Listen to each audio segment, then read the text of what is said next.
வாங்க கட் பண்ண ப்ளவுஸை எப்படி தைக்கிறேன்னு பார்க்கலாம். அப்படியே கட் பண்ணுறது ஃபுல் வீடியோவாக தான் போடுவேன். எவ்வளோ சீக்கிரம் நான் ப்ளவுஸ் தைக்கிறேன் நீங்கள் பாருங்கள். தான் எடுக்கிறேன், அதனால் நீங்கள் நூல் போட்டிருக்கேன். பாபின்ல நூல் மாற்றிக்கலாம். பாபின்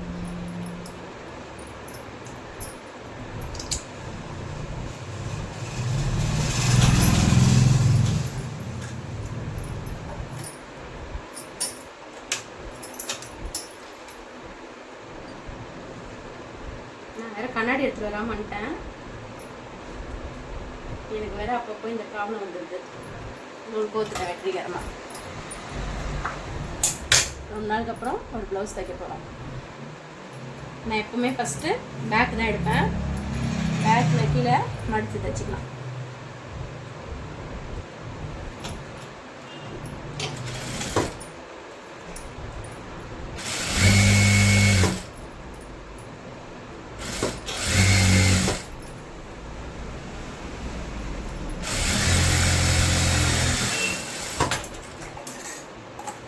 மடித்து தைச்சிட்டு நம்ம மடித்து தைச்சது ரெண்டும் ஒரே அளவாக இருக்கான்னு இப்படி வச்சு பார்க்கணும். மெஷர்மெண்ட் இருந்தால் தட்டிக்கணும். அப்புறம் டாட் பிடிச்சிக்கணும். டாட் பிடிக்கும் போது சென்ட்ரு ஷோல்டரை ரெண்டாக மடித்து இப்படி மடித்தா ஒரு அளவு வரும். அதில் மார்க் டாட் பிடிச்சிக்கணும். ஒரு 2.5 இன்ச்சு இல்லைருந்து 3 இன்ச்சுக்குள்ள ஒரு டாட்டு. கையோட நூலெல்லாம் ஒட்ட கட் பண்ணிடணும். அப்போ தான் ஃபினிஷிங் கரெக்டாக நல்லாயிருக்கும் பார்க்குறதுக்கு. அதே மாதிரி சென்ட்ரு ஷோல்டரை பிடிச்சி இப்படி நேராக பிடிச்சிங்கன்னா அந்த இடத்த டாட். இதெல்லாம் டைலர்ஸ் தைக்கும் போது இதெல்லாம் நான் மார்க் பண்ணி கொடுத்துருவேன். இப்போ நானே தைக்கிறதுனால இதெல்லாம் மார்க் பண்ணல. பேக்கோட வேலை முடிஞ்சிருச்சு. இப்போ ஃப்ரண்ட்டில் டிசைன் இருக்குது. இதில் ஒரு சமிக்கி தெரியுது, அதனால் மாறாது, உல்டா சீட்டாக வராது. அதனால் நம்ம இதை கட் பண்ணிக்கலாம். அப்படி இல்லைன்னா ஃபஸ்ட்டில் தைக்கிறவங்க இதை மார்க் பண்ணிக்கணும். இல்லைன்னா ஒரே சைடு தைச்சிருவோம். அது லாஸ்ட்டில் தைச்சி முடிக்கும் போது தான் அது எப்படி தப்பு பண்ணியிருக்கோம்னு நம்மளுக்கு தெரியும்.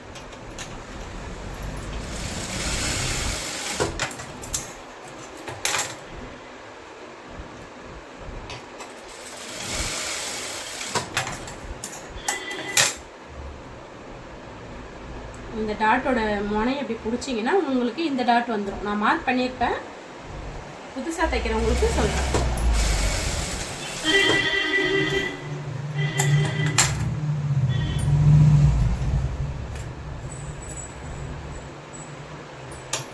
சாதா ப்ளவுஸ் தைக்கும்போது தான் இந்த ஒன் சைடு இது வரும். லைனிங் அட்டாச் பண்ணும்போது அந்த அளவுக்கு தெரியும். ஒரிஜினல் துணியில் வந்து எப்படி இருக்குன்னு தெரியும். அதனால் அதில் வராது அந்த ப்ராப்ளம். சாதா ஜாக்கெட் தைக்கிறவங்களுக்கு தான் வரும். ரெண்டும் ஒரே மாதிரி இருக்கும் பாருங்கள். அப்போ ரெண்டுமே ஒரே பக்கம் தைச்சிருவோம் நம்ம. அதுக்கு தான் எப்போவுமே தைச்ச உடனே இதை பார்த்துருவோம். ஃபஸ்ட்டாக தைக்கிறவங்களுக்கு தைச்சிட்டு இப்போ ரெண்டுமே டாட் பிடிச்சி முடிச்சாச்சு. இங்கே பார்த்தீங்களா ஷேப் எப்படி இருக்குன்ட்டு உங்களுக்கு பார்த்தாலே தெரியும். இப்படி இருந்தால் தான் நம்ம ப்ளவுஸ் போடும் போது ஷேப் நல்லா உட்காரும். டாட் பிடிச்சோடனே அந்த ஷேப் வந்துருச்சு பாருங்க. இப்போ இதை இப்படி போட்டு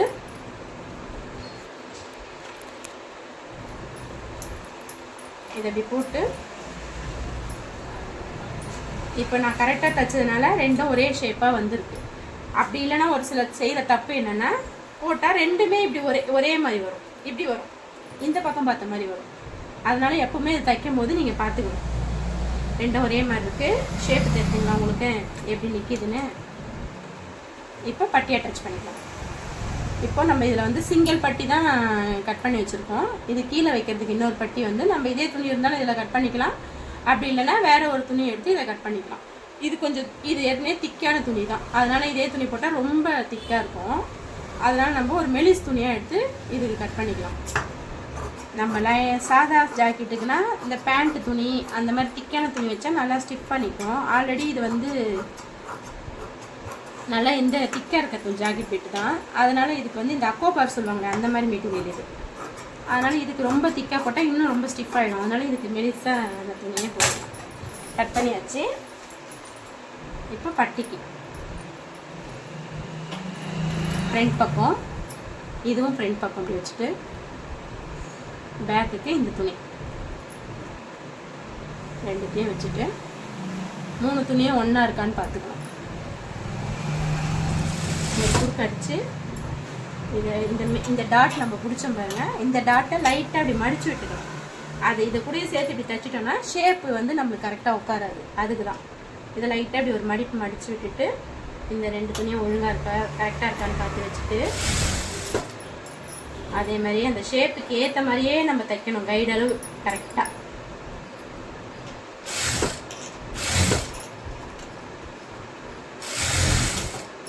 அதே மாதிரி அடுத்தது ஃப்ரண்ட்டு,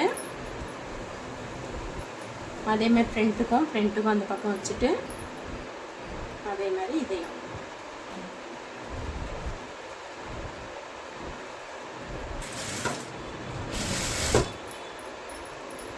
அதே மாதிரி கீழே டாட்டை மடித்து விட்டுருந்தோம். இது வரைக்கும் வச்சு நிறுத்திட்டு அதுக்கப்புறம் இந்த ஷேப்பை கரெக்ட் பண்ணிக்கலாம். ஒருத்தர் ஒரு ஸ்டைலில் தைப்பாங்க, ஒருத்தர் ஒரு மாதிரி ஸ்டைலில் தைப்பாங்க. நான் கொஞ்சம் ஈஸியாக இருக்க மாதிரி இருக்கும், எனக்கு இந்த மெத்தட் தான். இப்போது கரெக்டாக இந்த ஷேப் வரைக்கும் மட்டும் சின்னதாக ஒரு நாச்சு போட்டு விட்டுடலாம். அப்போ அந்த ஷேப்பு நம்ம தையல் போடும்போது ஷேப் கரெக்டாக உட்காரும். ஒரு சின்னதாக ஒரு நாச்சு போட்டு விட்டுட்டு கீழ் துணியை இப்படியே தான் இருக்கணும், இப்படி வச்சு ஒரு தையல் போடணும்.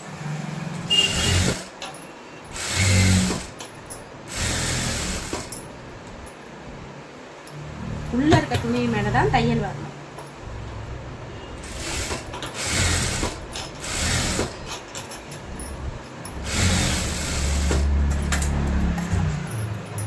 இல்லை எனக்கு சொல்லி கொடுத்தவங்க இப்படி தான் சொல்லி கொடுத்தாங்களோ, எனக்கு இதான் மெத்தடு. இப்போ பார்த்தீங்கன்னா மேலே தையல் வராது, உள்ளே இருக்கும் தையல். இப்போ நீங்கள் இப்படி வச்சு போட்டிங்கன்னா மேலே தையல் அசிங்கமாக இருக்கும், அதனால தான். இப்போ உள்ளே தையல் இருக்கும், மேலே தையல் வராது. இதை நல்லா இப்படி கீழி விட்டுட்டு அளவு ப்ளவுஸ் இருந்தால் அளவு ப்ளவுஸ் வச்சு மார்க் பண்ணிக்கலாம். அப்படி இல்லைன்னா நம்மளோட பேக்கை வச்சு இதுக்கு பேக் எவ்வளோ அளவு இருக்கோ அந்த அளவுக்கு கீழே இங்கே மடித்து தைக்கணும். இங்கே அதே அளவு இங்கே இதே அளவு போட்டு இங்கேயும் மார்க் பண்ணிக்கணும். பார்த்தீங்களா கரெக்டாக இருக்கா? டாட்டும் கரெக்டாக இருக்குது, பட்டியும் கரெக்டாக இருக்குது. இப்போ இந்த அளவு போட்டு இங்கே மார்க் பண்ணிக்கலாம்.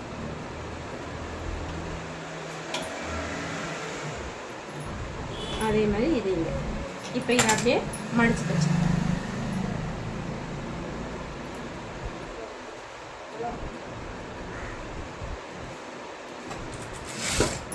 இந்த லூஸ்லாம் இல்லாமல் நல்லா இழுத்து விட்டு மடிச்சுக்கணும்.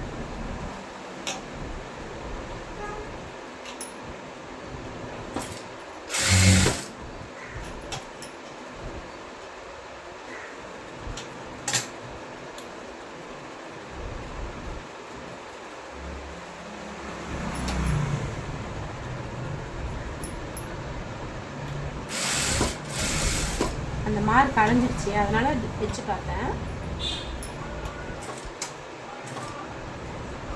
ஃபஸ்ட்டு தைக்கும் போது பொறுமையாகவே தைக்கலாம். நம்ம இந்த தையல் போட்டிருக்கனால இந்த லூஸ்லாம் வராது, கரெக்டாக தைச்சிக்கலாம்.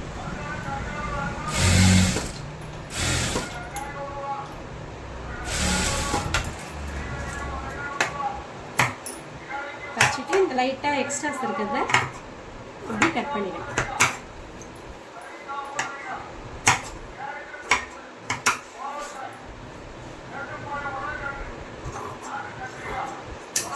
ஒரு வாட்டி ஜாக்கெட் தைக்கும் போதுமே அந்தந்த இது கரெக்டாக அளவு கரெக்டாக இருக்கான்னு பார்த்துக்கலாம். இப்போது பட்டியை மடித்து தைச்சாச்சு. இப்போது நம்மள ஒரு நூல் 2 நூல் தவறும், அதனால் நம்ம எப்போவுமே இப்படி தைச்ச உடனே இப்படி அளந்து பார்த்துக்கிட்டா நம்மளுக்கு இந்த பிரச்சனை வராது.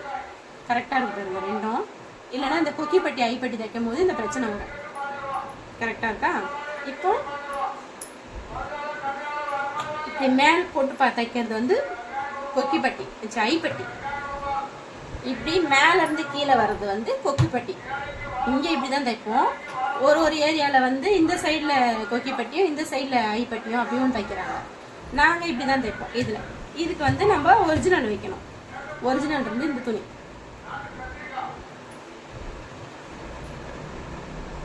இது கொஞ்சம் திக்காக வைக்கணும். ஆனால் இந்த துணி ரொம்ப திக்காக தான் இருக்குது, பிரச்சனை இல்லை. மடிச்சுட்டு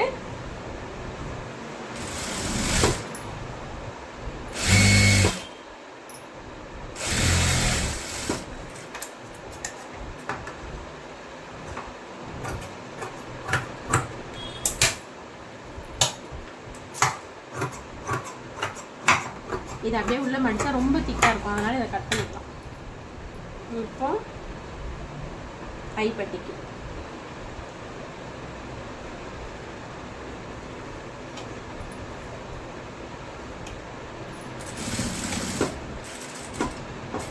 இப்போ நான் வந்து இதுலேயே ஐப்பட்டி வைக்க போகிறேன், அதனால் மார்க் பண்ணிக்கலாம்.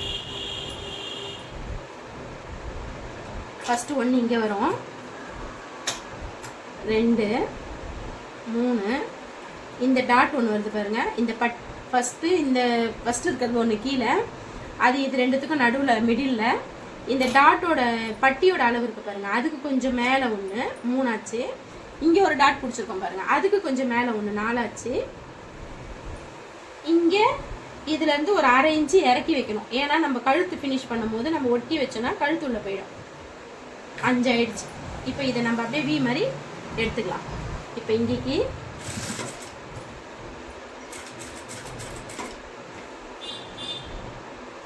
ஸ்ட்ரெயிட்டாக வந்துட்டு அந்த மார்க்காண்ட நிறுத்தி இப்படி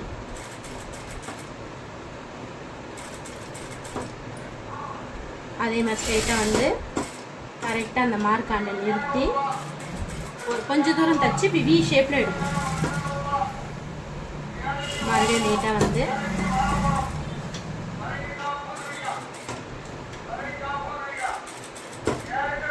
அவ்வளோதான். இங்கே கிட்ட வரும்போது ஒரு 1/2 இன்ச்சுக்கு கொஞ்சம் கீழே எடுத்தோன்னா நம்ம இப்படி கழுத்து ஃபினிஷ் பண்ணும்போது கழுத்தை வச்சுன்னா இது கரெக்டாக மேலே வந்துடும். இது கொஞ்சம் தள்ளி ஒரு தையல் போடணும். இந்த தையல் ஏன் போடுறோன்னா உள்ளே நம்ம அட்டாச் பண்ண துணி இதோட பிசுறு எல்லாமே இருக்குது, கனமாக இருக்கும். இப்போ இது ஒரு தையல் போட்டு அமுக்கிட்டோன்னா ஐப்பட்டியில் நம்ம கொக்கி என்ன இழுத்து போட்டாலும் பிச்சுட்டு வராமல் இருக்கும், அதுக்கு தான் அது.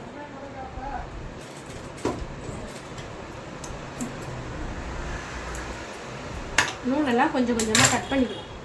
நான் அப்படியே தைச்சேன்னா கடகடன்னு தைச்சிடுவேன், நான் உங்ககிட்ட சொல்லிகிட்டே தைக்கிறதுனால கொஞ்சம் ஸ்லோவாக இருக்குது. இப்போ வந்து கொக்கிப்பட்டிக்கு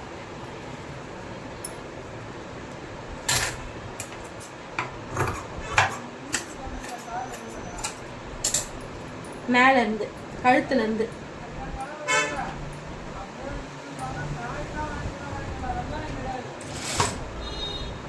இந்த டாட் வந்து கீழே பார்த்த மாதிரி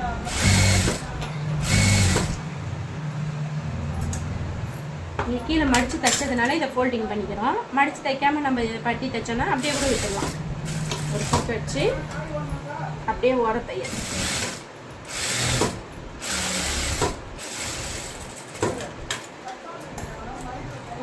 போட்டாச்சு. இப்போ இதை அப்படியே உள்ளே மடித்து தைச்சிக்கலாம். ஓர தையல் போட்டதுனால இதை அப்படியே தைக்கலாம்.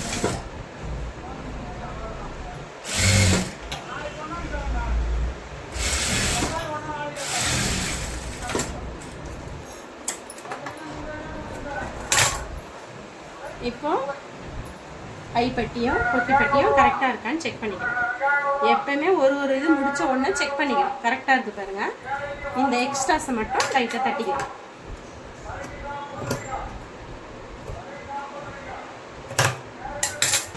முப்பத்தாறு 36 பாதி 18, 18 பாதி 9. அப்போ நான் இது வந்து ஐப்பட்டியை விட்டுட்டு 7.5 வைக்கிறேன்.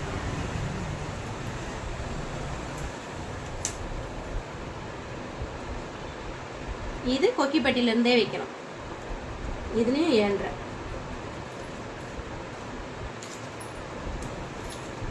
அதனால இதுக்கு மட்டும் 8 2 மடித்து போட்டு அளந்து 8 மார்க் பண்ணியாச்சு. இப்போ ஷோல்டர் ஏற்றிடலாம்.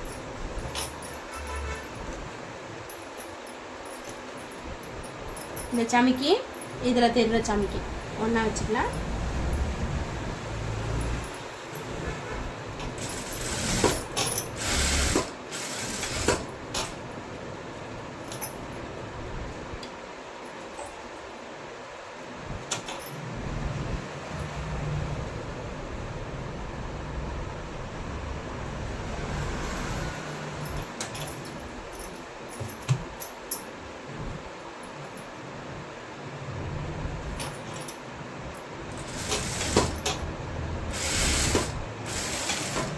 ஷோல்டருக்கு இன்னொரு தையல் போட்டுக்கலாம்.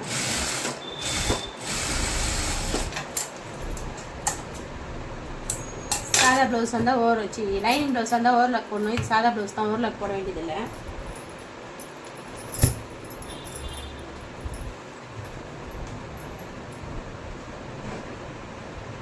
கையில் லைட்டாக அந்த லைன் தெரிகிற மாதிரி வைப்போம்.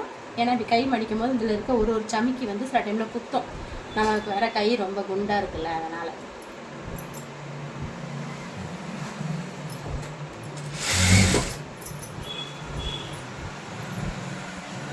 இது சாதா ப்ளவுஸ் வந்தால் எம்மிங் பண்ணணும். இதில் கொஞ்சம் டிசைன் வச்சு கொஞ்சம் இதுவாக இருக்கிறதுனால மடிச்சே அடிச்சிக்கலாம்.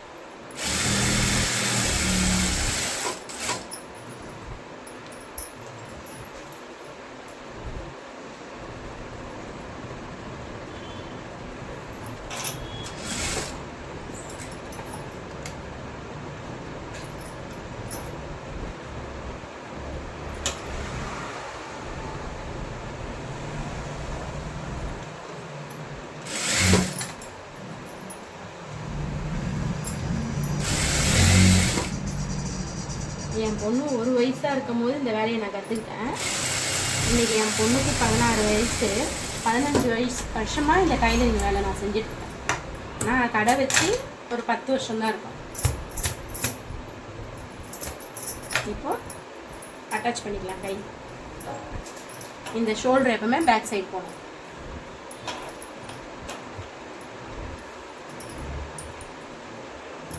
நம்ம போட்ட 2 நாச்சு ஃப்ரண்ட் சைடு வரணும். இப்போ நம்ம ஷோல்டர்லேருந்து மெஷர்மெண்ட் பண்ணி பார்ப்போம், கரெக்டாக வருதா நம்ம போட்ட நாச்சு. ஷோல்டர் கரெக்டாக வச்சாச்சு.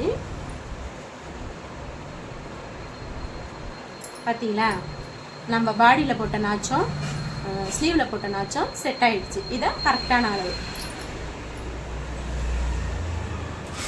கை எப்பவுமே தைக்கும் போது இழுக்கலாம் கூடாது. அதே மாதிரி இந்த டாட் வந்து ஷோல்டரு பக்கம் பார்த்த மாதிரி வரக்கூடாது, ஆமுலை பார்த்த மாதிரி தான் போகும்.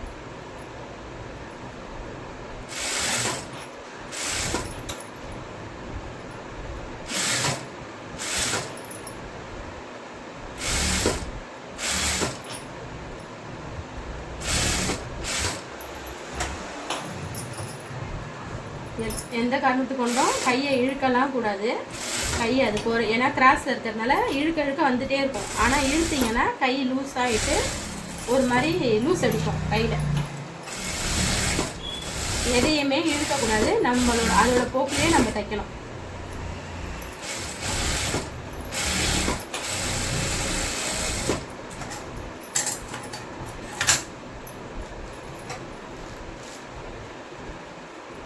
இப்போ நெக்ஸ்ட் கை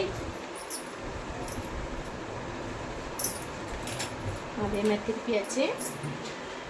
அதே மாதிரி செக் பண்ணி பார்த்துப்போம். இங்கே பார்த்தீங்களா, இதில் ஒரு நாச்சு தான் இருக்குது, அதனால் இது பேக்குக்கு தான் வரும். ஒரு பக்கம் ஃபஸ்ட்டு கை வந்து ஃப்ரண்ட்லேருந்து ஆரம்பித்தா இன்னொரு கை தைக்கும் போது பேக்லேருந்து ஆரம்பிப்போம். மெஷர் பண்ணிப்போம். கரெக்டாக செட் ஆகிடுச்சு.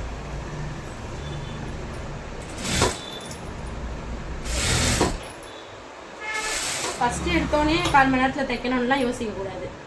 மெதுவாக தைச்சி அதுலேருந்து கற்றுக்கலாம்.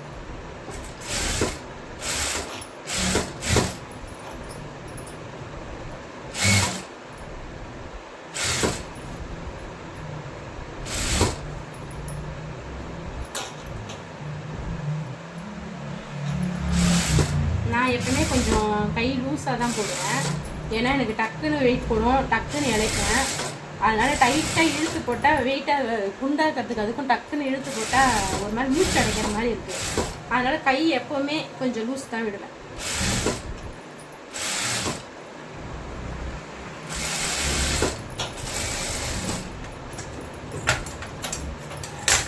கை ஏற்றியாச்சு. இப்போ சைடு அடிச்சுக்கோம். 2 ஃபோல்டிங் பண்ணி ஸ்லீவ் 2த்தையும் ஒன்றா வச்சுக்கோம். ஒன்றா வச்சு என்னோடய கை சுற்றளவு வந்து 15. அப்போனா பாதி 7.5.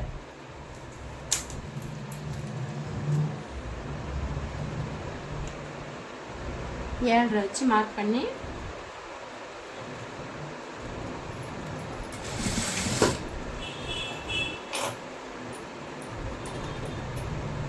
இந்த நாச்சாண்ட கரெக்டாக சாதா ப்ளவுஸுன்னும் போது ஒரு 2 நூல் கம்மி பண்ணி போடலாம். ஏன்னா இழுத்து போட்டால் சாதா ப்ளவுஸ் வரும். லைனிங் ப்ளவுஸ் அப்படி இழுத்து போட வராது. இங்கே பார்த்தீங்களா, இந்த மாதிரி கரெக்டாக இருக்குது. அதில் வச்சு தையல் போட்டுக்கலாம்.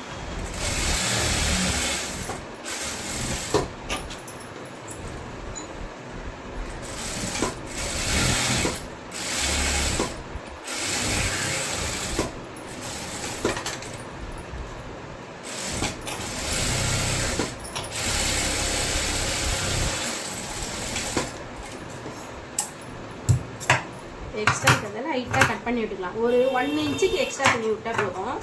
ரொம்ப ஜாஸ்தியாக வைக்கும் போது நம்ம போடும் போது ஒரு முறுக்கிட்டு இருக்க மாதிரி இருக்கும்.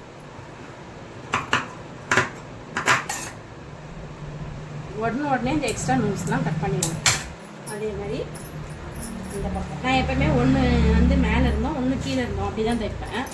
எனக்கு அதுதான் என்னவோ கரெக்டாக செட் ஆகிற மாதிரி இருக்கும். எனக்கு கற்றுக்க பழகினதுலேருந்தே நான் அப்படி பழகினதுனால அப்படி தான் தைப்பேன். ஏன்னா எனக்கு வந்து ஃப்ரெண்ட்லேருந்து தான் தைக்கணும் அப்படின்ற மாதிரி ஒரு இது. ஒரு பக்கம் கை மேலேருந்து வரும் ஃப்ரெண்டில் தைச்சா, இன்னொன்று தைக்கும் போது கீழேருந்து வரும். அதனால் அப்போ அந்த டைமில் கரெக்டாக எடுத்து வந்து ஷோல்டர் அண்டை நிறுத்திப்பேன். ஸ்லீவ் கரெக்ட் பண்ணிக்கிட்டேன். இங்கேயே வச்சு ஸ்லீவ் இதுவும் கரெக்ட் பண்ணிக்கணும். கரெக்ட் பண்ணி ஷோல்டர் அண்டை எடுத்துகிட்டு வந்து நிறுத்தி வச்சோம். இப்போ கையை கரெக்ட் பண்ணிக்கலாம். சரி, ஆம்புல் அண்டை எடுத்துகிட்டு வந்து நிறுத்தியாச்சு. ஷோல்டர் அண்டில் ஆம்புல் அண்டை எடுத்துகிட்டு வந்து நிறுத்தியாச்சு. இப்போ கை எப்போவுமே ஃபஸ்ட்டு ஒருத்த கை தைச்சோம் பாருங்கள், அதோட மெஷர்மெண்ட்டை தான் போட்டு நம்ம இன்னொரு கையை மார்க் பண்ணணும். அளவு ப்ளவுஸோ இல்லை நம்ம தனியாக 7.5 இன்ச்சை வச்சு மார்க் பண்ணக்கூடாது. இப்போ அதை ஏற்கனவே தைச்ச கையை வச்சு மார்க் பண்ணிக்கலாம். இதே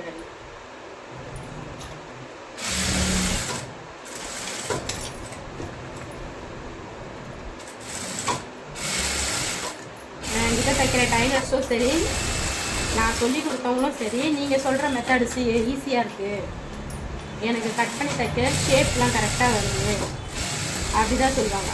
நாளாக போட்டு கட் பண்ணால் கூட எனக்கு ஷேப் ஒழுங்காக வரலக்கா, நீங்கள் சொல்லி கொடுத்த மெத்தட் எனக்கு கரெக்டாக இருக்குது, நான் குழப்பம் இல்லாமல் வேறு ஒருத்தவங்க ப்ளவுஸு கூட இந்த மாதிரி போட்டு வெட்டினேன்னா எனக்கு கரெக்டாக வருது அப்படி தான் சொல்லுவாங்க.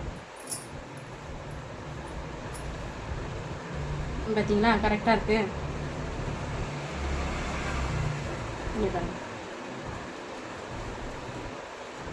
இப்போ கிராஸ் பீஸ் கட் பண்ணி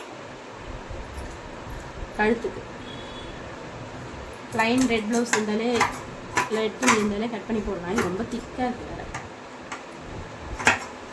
இப்போ நான் போட்டிருக்க ப்ளவுஸ் வந்து என் தங்கச்சி தைச்சி கொடுத்தது. எனக்கு இந்த இடம் லைட்டாக லூஸ் வரும். அவள் வந்து ஆம்பல் தைக்கும் போது சரி இல்லாமல் கொஞ்சம் இழுத்து தைச்சிட்டாங்க.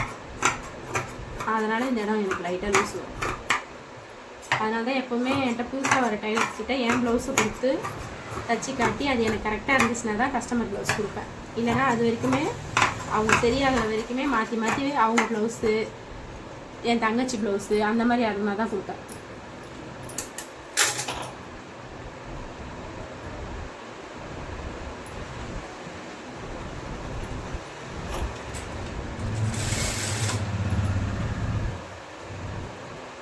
கொரோனாக்கு முன்ன வரைக்கும் டைலர்ஸ் கடையில் தான் வந்து வேலை செஞ்சுட்டு இருந்தாங்க. கொரோனா வந்ததுலேருந்து தான் டைலர்ஸ் யாரும் கடைக்கு வரதில்லை. என்னால் மாத சம்பளம் கொடுக்க முடியலன்றதுனால அவங்கவுங்க ஃபீஸ் ரேட்டுக்கு வீட்டில் தைக்கிறதுக்கு ஏற்ற மாதிரி காசு கொடுத்து அவங்கவுங்கள வீட்டிலே வச்சுக்கிட்டேன்.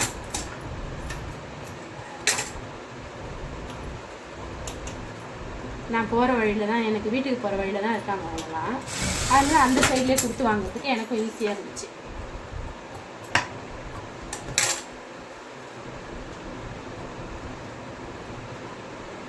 ஆரி ஒர்க் ப்ளவுஸ்லாம் மட்டும் எப்போவுமே வெளியே யார்கிட்டையும் தைக்க கொடுக்க மாட்டேன். நான் மட்டும்தான் அதை ஸ்டிச் பண்ணுவேன். ஏன்னா அதில் ஒரு தப்பு பண்ணிட்டாங்கன்னா அதை நம்மளால் மாற்றவே முடியாது. ஒரு மணியை உடச்சிட்டாங்கன்னா கூட அதுலேருந்து நான் இது பண்ண முடியாதுன்றனால எவ்வளோ பெரிய நல்ல டைலர்ஸாக இருந்தாலும், நல்லா நம்மக்கிட்ட ரொம்ப வருஷமாக தைக்கிறவங்களா இருந்தாலும் அந்த நெக்கு கையெல்லாம் வந்து நான் தான் ஃபினிஷ் பண்ணி கொடுப்பேன். கேஷ் பீஸு கொடுத்துட்டோம். இப்போ இதை தான் இழுக்கணும், கிராஸ் பீஸை தான் இழுக்கணுமே தவிர ப்ளவுஸ் எப்பவுமே இழுக்கக்கூடாது.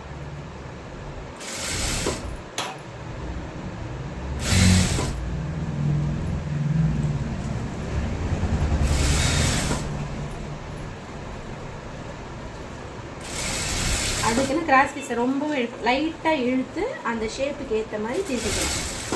அப்போ தான் ரவுண்டெல்லாம் நல்லா கரெக்டாக உட்காரும். இப்போ ஏன் நான் என் ப்ளவுஸ் தைச்சி காட்டுறேன்னா, நாளைக்கு நான் போடும்போது உங்களுக்கு தெரியும் அந்த ப்ளவுஸோட ஃபினிஷிங் எப்படி இருக்குது அப்படின்ட்டு.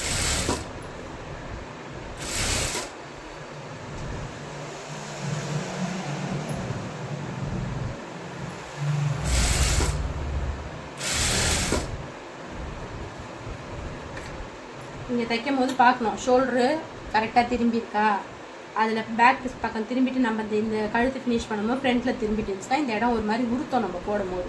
இதெல்லாம் பார்த்துக்கணும்.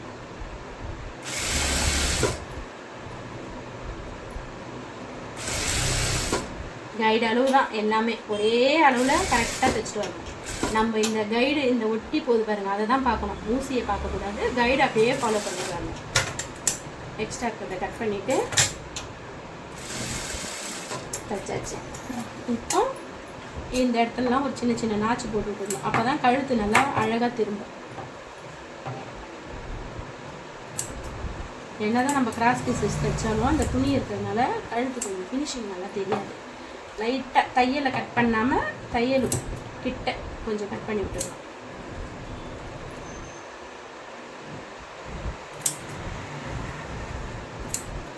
கட் பண்ணியாச்சு. இப்போ இந்த எக்ஸ்ட்ரா விட்டதை இப்படி மடிச்சுட்டு இதை இப்படி மடிச்சுக்கலாம். மடிச்சுட்டு ஓரத்தையல் போட்டுக்கலாம். சின்னதாக வச்சு ஓரத்தையல் போட்டுக்கலாம். இது வந்து எம்ப்ராய்டிங் இருக்கிறதுனால அதுக்கு மேலே மடங்க மாட்டேன். எம்மிங் பண்ணும்போது சாதா ப்ளவுஸில் ரொம்ப பட்டையாக இருந்தால் அசிங்கமாக தெரியும். அதனால் சின்னதாக வச்சு மடிச்சுக்கணும். இதை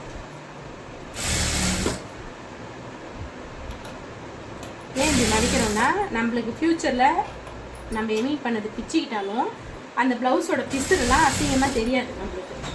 இதுவே ரெண்டாக வச்சு மடிச்சுட்டு நம்ம மேலே தையல் போட்டு ஓர தையல் போட்டு விட்டுட்டோன்னா நம்மளுக்கு பைப்பிங் நூலாக இது எம்மிங் பண்ண நூலை அறந்தாலும் அசிங்கமாக பிசுறாக தெரியும். அதுக்கு தான் இந்த மாதிரி தைக்கிறது.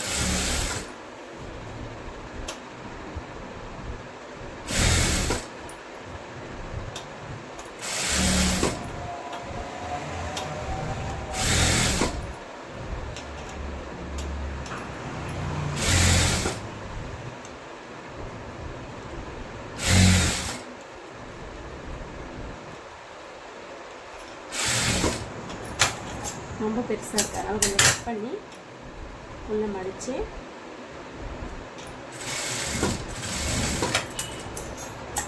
இப்போ இந்த எக்ஸ்ட்ரா இருக்கிறத கரெக்டாக கத்திரிக்கோல் இப்படி வச்சு கட் பண்ணணும். இல்லைன்னா நம்மளோட ஜாக்கெட்டை நம்ம போட்டு தள்ளுவோம். இது ஆரம்பத்தில் பண்ணுறோம் எல்லாருக்குமே அந்த மிஸ்டேக் நடக்கும். அது பழக வரைக்கும் கொஞ்சம் பார்த்து கட் பண்ணுங்கள். நம்ம கிராஸ் பீஸ் துணி நிறைய இருந்துச்சுன்னா அதை இப்படி கட் பண்ணி விட்டுக்கணும். ஏன்னா தெரியாமல் லைட்டாக ப்ளவுஸ் மேலே பட்டாலும் ப்ளவுஸை போட்டு தள்ளுருவோம்.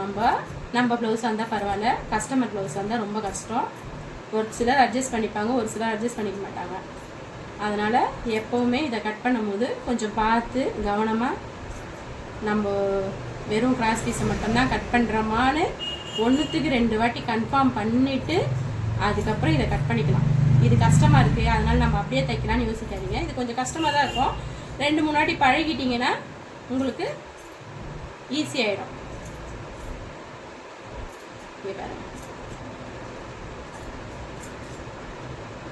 இப்போ எப்படி இருக்குது பாருங்கள்.